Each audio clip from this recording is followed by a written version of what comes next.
今日同大家煲一個下火嘅芫茜三文魚頭豆腐湯。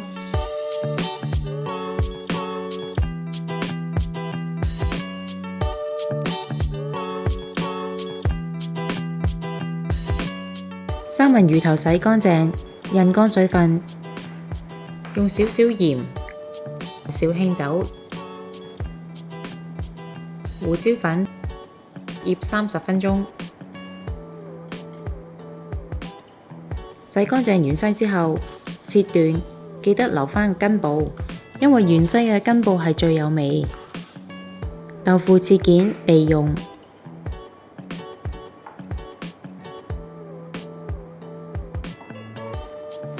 加油開中火燒熱鑊，同時可以預備滾水，先落薑片，再落魚頭煎至兩面都金黃色。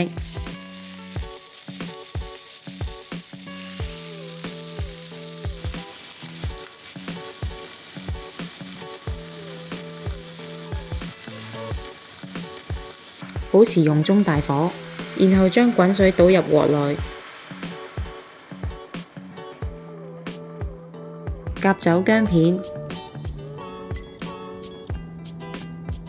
蓋上鑊蓋，轉中火，滾15分鐘。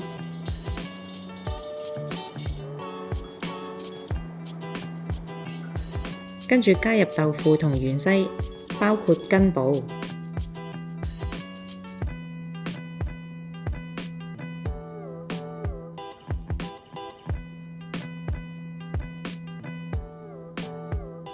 用大火煲5分鐘之後，轉中火煲15分鐘。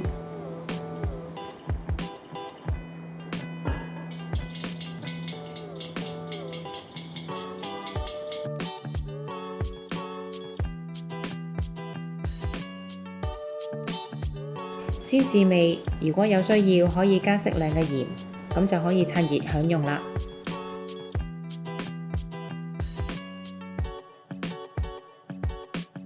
鍾意我哋條影片嘅朋友可以 Like、Subscribe、Share， 同埋記得撳着個鐘仔，可以第一時間收到我哋嘅最新資訊同埋影片。